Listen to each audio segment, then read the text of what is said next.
Hello दोस्तों, आप सभी का स्वागत है हमारे यूट्यूब चैनल में। आज हम बात करने वाले हैं निरक्षीय स्थिति में वैद्युत क्षेत्र की तीव्रता के संबंध में।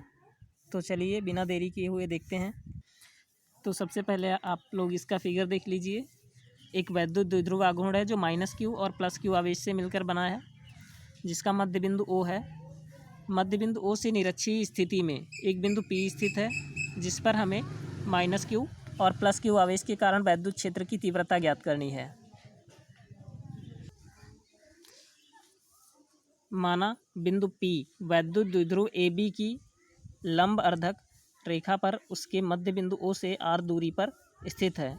बिंदु O से P के बीच की दूरी अगर हम त्रिभुज OAP में देखें, OAP में, तो इस तरह से ये AP रेखा कर्ण को निरूपित करेगी और आधार L तथा लंब R से अगर हम देखें तो OP के बीच की दूरी जो है वो आएगी √L² + R²। तथा अगर हम इसमें cos थीटा का मान निकालें तो cos थीटा बराबर हो जाएगा आधार बटे कर्ण। ठीक है, तो आधार इसका L है और कर्ण √R² + L²। तो इस तरह से cos थीटा का मान हो जाएगा L/√R² + L²। तो सबसे पहले हम बात कर लेते हैं +q आवेश के कारण बिंदु P पर वैद्युत क्षेत्र की तीव्रता E1। तो E1 बराबर 1/4πε0 × q/r²। तो यहाँ पे दूरी हमारे पास है √R² + L² का रूट। तो इस तरह से इस स्क्वायर से रूट कैंसिल हो जाएगा और ये बचेगा √R² + L²। तो इस तरह से E1 बराबर 1/4πε0 q/r² + L² हो जाएगा, जो कि BP दिशा में रहेगा। इसी तरह से -q आवेश के कारण हम देखेंगे वैद्युत क्षेत्र की तीव्रता। -q आवेश के कारण बिंदु P पर वैद्युत क्षेत्र की तीव्रता E2 बराबर 1/4πε0 q/√R² + L²। पुनः इस स्क्वायर से ये रूट कैंसिल हो जाएगा। E2 बराबर 1/4πε0 q/r² + L²। तो फाइनली वैद्युत क्षेत्र की तीव्रता E बराबर हो जाएगा E1 cos theta + E2 cos theta. तो इस समीकरण में मान रख देते हैं दोनों।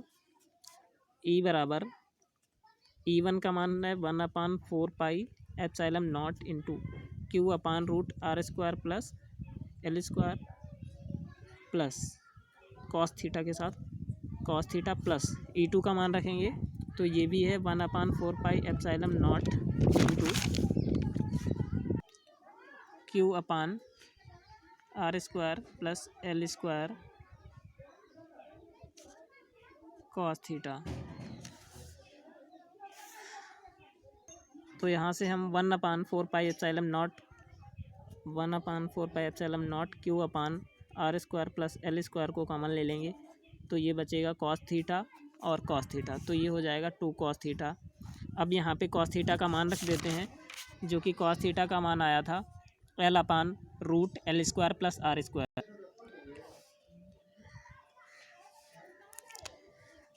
इस 2q को मिलाकर हम P रख देंगे, क्योंकि P बराबर वैद्युत द्विध्रुव आघूर्ण P बराबर q × 2L होता है। तो ये हो जाएगा 1/4πε0 P/। इस रूट को हम पावर 1/2 के रूप में लिख सकते हैं। तो यहाँ पर R² + L² की पावर 1 और ये रूट 1/2 हो जाएगा। तो 1 + 1/2 बराबर ये हो जाएगा 3/2। तो इस तरह से ये आ जाएगा R² + L² का पावर 3/2। फिर हम यहाँ पे दिखाएंगे यदि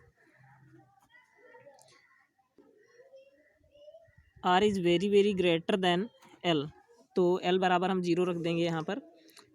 तो 1/4πε0 × P/r²। L तो 0 हो जाएगा। अब R² की पावर ये 3/2 हो जाएगी और 2 से 2 कैंसिल हो जाएगा ये।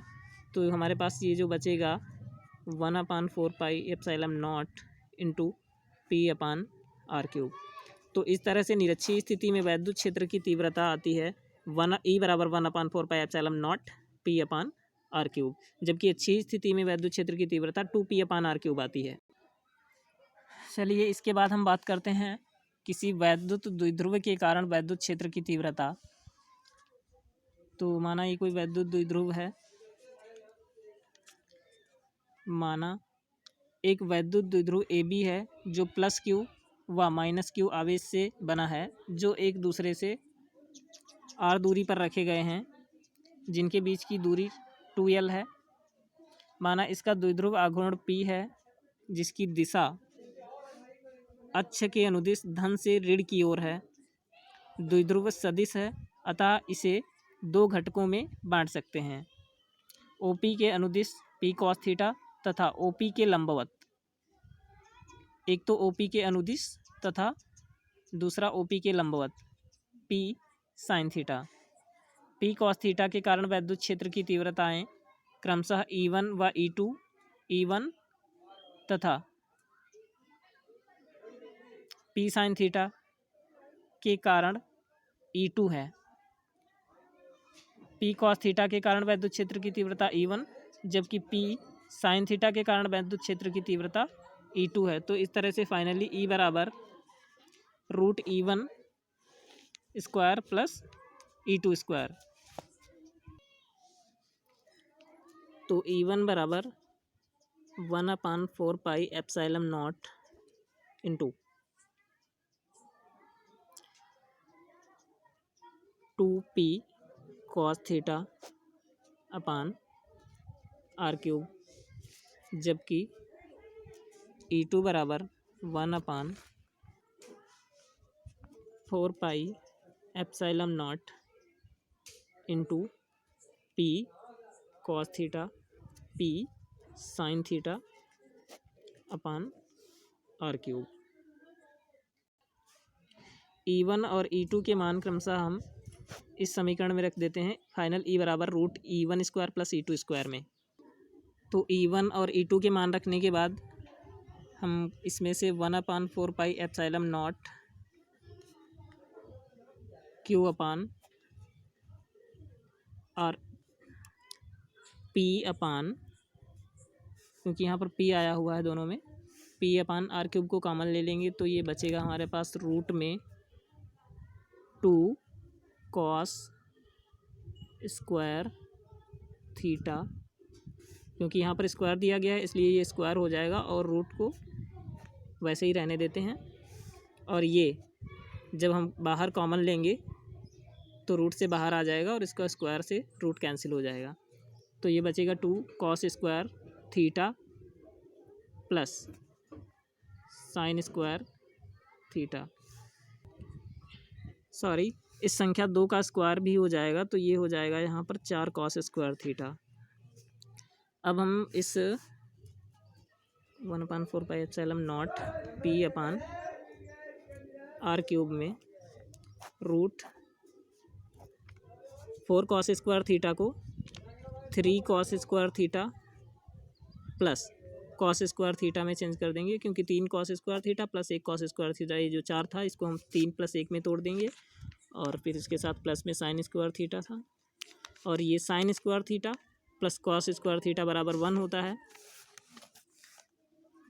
तो E बराबर 1/4 pi epsilon not P upon are cube तथा रूट में 3 cos square theta √3 cos square theta और sine square theta plus cos square theta का मान 1 हो जाएगा।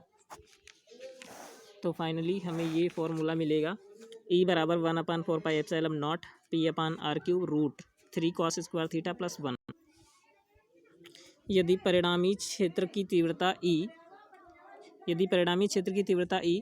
की दिशा से OP से यदि परिणामी क्षेत्र E की दिशा OP से फाई कोण पर हो तो tan फाई बराबर हो जाएगा E2 अपान E1, और E2 और E1 के क्रमशः हम मान रखेंगे P sin theta upon are cube E2 है तथा 2P cos theta upon are cube है E1। तो इस तरह से आर क्यूब से आर क्यूब कैंसिल हो जाएगा और P से P कैंसिल होगा, तो 1/2 साइन थीटा बटे कॉस थीटा जो कि टेन थीटा बन जाएगा। तो इस तरह से टेन फाई बराबर आ जाएगा 1/2 टेन थीटा।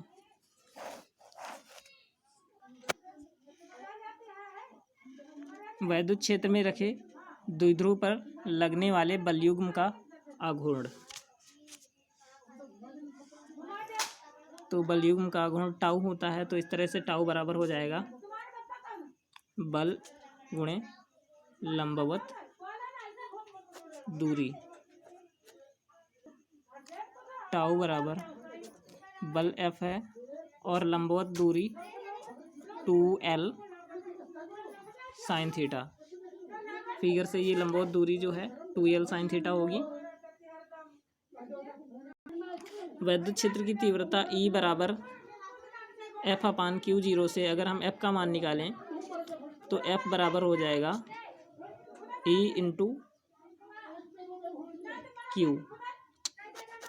तो F बराबर Q को इधर रिप्लेस करेंगे तो F बराबर हो जाएगा Q इंटू E। तो इस F बराबर Q इंटू E का मान रख देते हैं F की जगह पर, तो ये हो जाएगा Q E 2L sine theta.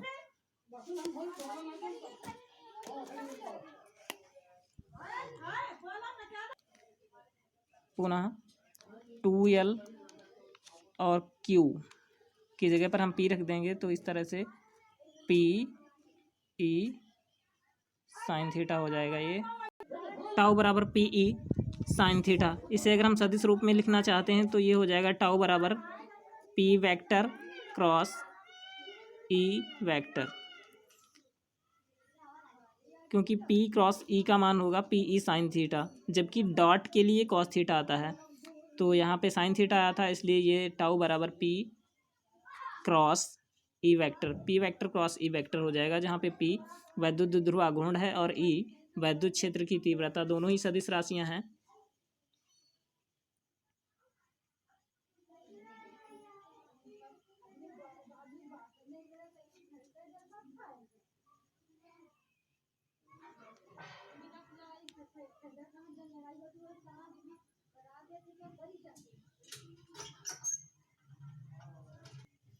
अब इसके लिए कुछ विशेष स्थितियां अगर हम देखें तो थीटा बराबर 90 अंश के लिए हमें टाउ का मान मिलेगा, जो वो होगा PE साइन 90, जो कि साइन 90 का मान 1 होता है, इसलिए PE आ जाएगा।